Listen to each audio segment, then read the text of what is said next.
ገና ረቡዕ ነው ማክሰኞ ይጾማል ሮብ ይበላል ወይ ብዙ ሰዎች ሁሉ ጊዜ በዓሉ ለየት ብሎ በሚውልበት ጊዜ ይቸገራሉ የሚቸገሩበት ምክንያት ምንድነው ህጉን ካለመማር ካለማስታወስም አንድ ጊዜ ያጋጥማል ለምሳሌ የዛሬ 3 ዓመት ላይ ስንነጋገር የነበረው ገና አርብ ላይ ስለነበረ ነው አሁን ደግሞ በ2018 ረቡዕ ቀን ነው ስለዚህ አሁን ገና የፊታችን ረቡዕ ነው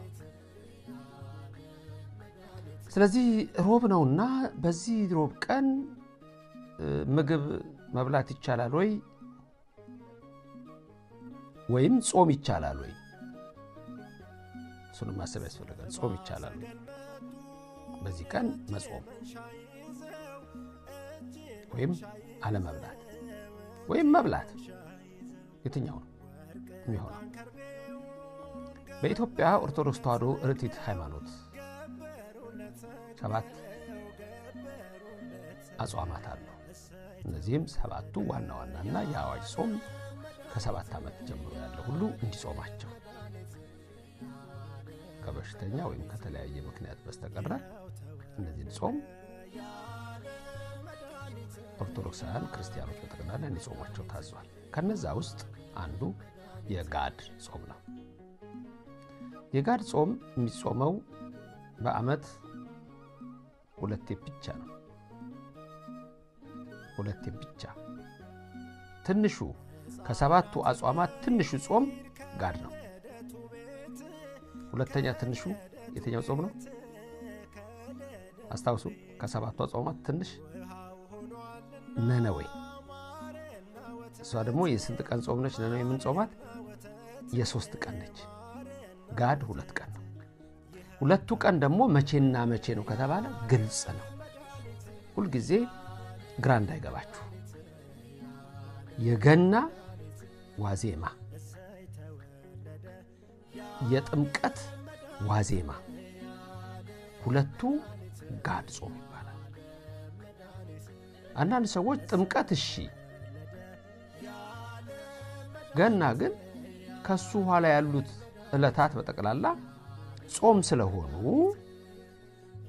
ምን ማለት ነው ብሎ ጥያቄ የሚያነሳ ሰው ይኖራል ጥሩ ጥያቄ ነው ልክ ነው ከገና በፊት ያሉት ዕለታት ሁሉ አጽዋማት ያለበት ጾም ያለበት ቀን ነው ስለዚህ ምንድነው ጋድ መጾም ያለብን ብሎ ሰዎች ሊያነሱ ይችላሉ ጥሩ ጥያቄ ነው እንዳልኳችሁ ግን ምንድነው ያ ከሌሎቹ ጾሞች በተለየ ሰዓቱ ራሱ ረጅም ነው እንጂ አው ሌላ ቀን ተጾሞ ምሳላይ ይበላል በሌሎቹ አጽዋማት አይደለም ከገና በፊት ባሉት ጾማችሁ ቁርስ ከተዋችሁ ምሳ ትበላላችሁ ራት ትበላላችሁ ወይ ማንኛውም ሰው ምሳ ብቻ ሊበላ ይችላል አንዳንድ ሰው ራት ብቻ ሊበላ ይችላል ግን ቁርሱን ተወ ምሳ ሰዓት ላይ ምሳ ይበላል ሰዓቱ ሲደርስ እንዳቅሙ የዚህ ቀን ግን አክፍሎት ነው ቅዳሴው ሌሊት ነው የሚቀደሰው ሌሊት ስለሚቀደስ ጋድም ስለሆነ ያ ጾም ረጅም ሰዓትን የሚወስድ ነው ስለዚህ የጋድ ጾም ተብሎ የልዋይ ጾም ተብሎ ይታወቃል ሁለተኛው ደግሞ ጋድ ባይኖር ኖሮ ዝም ብሎ ጾም ቢሆን ኖሮ ሮብ ቀን አሁን መብላት አይቻልም ነበር ለምሳሌ የሐዋርያትን ጾም እንውሰድ የሐዋርያት ጾም ወይም የሰኔ ጾም ተብሎ በልማድ የሚነገረው ወይም የቄሶች ጾም የሚባለው ማለት ነው አሁን እሱ የሚፈታው ሁሉ ጊዜ ፋሲካው መቼ ነው እሱ ጾም ሐምሌ 5 ቀን ነው ሐምሌ 5 ቀን የነቢያት ጾም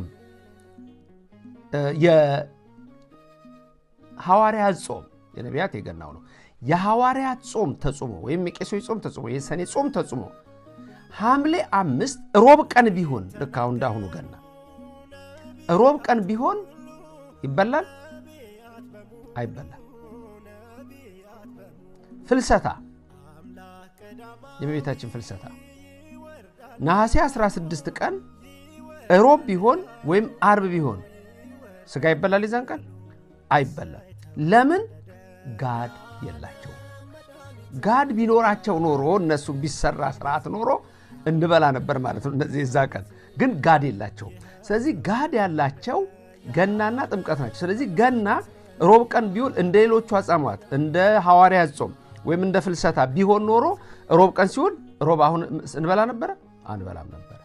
ጋድ ስለሆነ ግን የተለወጠ ልዋጭ ማለት ስለሆነ በዛ ፋንታ ይሄኛውም ቀን ስለሚጾም እንደገና ደግሞ በተለያየ ምክንያት ያልጾሙ ሰዎች ያችንም ቀን ይጾማታል። ቢያንስ ጋድን የሚጾሙ ሰዎች አሉ። ታማው ቢሆን ወይም ደግሞ በተለያየ መንገድ ሄደው ያችን የሚያስቡ ሰዎች ደግሞ ይኖራሉ። ስለዚህ ያቺ የጋድ ጾም ነች። የጋድ ጾም ስለሆነች ሮብ ቀን በገና ዕለት ምን ይሆናል ማለት ነው? ወይም በአርብ ቀን ቢሆን ይበላል ማለት ነው። ለምን? ጋድ ስላለ ነው። ስለዚህ አንዳንድ ሰዎች ጋድ የለውም ገና ብላችሁ ካላችሁ ሮብ ቢሆን አይበላም ማለት ነው። ጋድ ባይኖር አያችሁ፣ ቁልፍ ነገር ነው። በጣም ቁልፍ ነገር ነው። ፍልሰታ ላይ ሮብ ቢሆን አርብ ቢሆን አንበላም። የሐዋርያት ጾም ቢፈታ ሐምሌ 5 ሮብ ቢሆን አርብ ቢሆን አንበላም። ወይ ሐሙስ ነው ወይ ቅዳሜ ነው የምንመገበው። ስለዚህ የገናን ግን የምንበላበት ምክንያት ራሱ ጋድ ስላለው ነው። ስለዚህ ማክሰኞ ጋድ ነው፣ ረቡዕ ፍስክ ነው። በዛ ላይ ደግሞ አሁን ትልቁ ነገር ምንድነው? እግዚአብሔር ከሰማያት ወርዶ ስጋውን ደሙን የሰጠበት ምስጢር በከብቶች በረት የተገኘበት የደስታ በዓል በመሆኑ ራሱ ጌታ ከሰማይ ሰማያት የወረደበት ስለሆነ ልዩ ቀናችን ነው የጌታ በዓል። ከዚህ የተነሳ ጋድ ማክሰኞ አለ፣ ረቡዕ የፍስክ በዓል ይሆናል። ስለዚህ ረቡዕ ይበላል ማለት ነው። ይሄ ነው የቤተክርስቲያናችን ስርዓት። በሚቀጥለው ትምህርት ላይ የምትመለሱት ጥያቄ ልጠይቃችሁ። ይሄ ጥያቄ ከመጽሐፍ ቅዱስ ጥያቄ ጋር አንድ አይደለም። የመጽሐፍ ጥያቄ አሁን በዓሉ እንዳለፈ ሁላችሁም ቀጥታ 50 ጥያቄ ተመለሳላችሁ። እሱን ነግራችኋለሁ። አሁን ግን ልጠይቃችሁ 5 ነገሮች ልጠይቃችሁ በአንድ ነገር ላይ ነው። የጌታን ልደት በተመለከተ መልስ እንድትሰጡኝ እንድትጽፉ ፈልጋለሁ ሁላችሁ። አንደኛ ጌታ የተወለደበት ዘመኑ።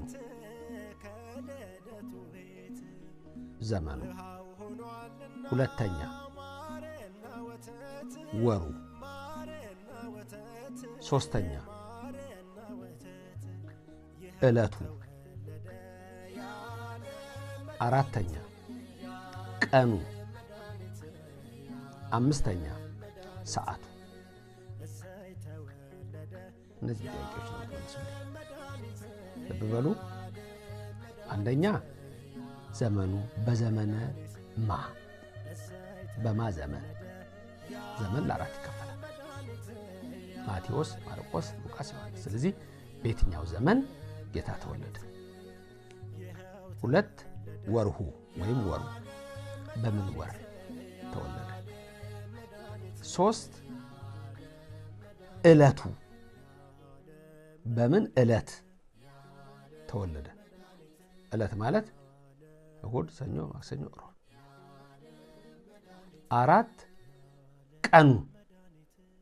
ቀኑ ማለት ደግሞ በ1 በ2 በ3 በ4 በ5። 5ኛ ሰዓቱ በ1 ሰዓት በ2 ሰዓት በ3 ሰዓት በ4 ሰዓት። እነዚህን ጻፉልኝ እንድታውቋቸው ፈልጋለሁ። ቀጥሎ ያለው ትምህርት ላይ እነግራችኋለሁ። ቀጥሎ ያለው ትምህርቴ ትንሽ ማስጠንቀቂያና መልእክት ነው የሚቀጥለው ላይ። ለዛሬ ግን በዚህ አበቃው። ረቡዕ ፍስክ ነው፣ ማክሰኞ ጋድ ነው። አምላካችን እግዚአብሔር በረድኤቱ በቸርነቱ በበጎነቱ ከሁላችን ጋር ይሁን።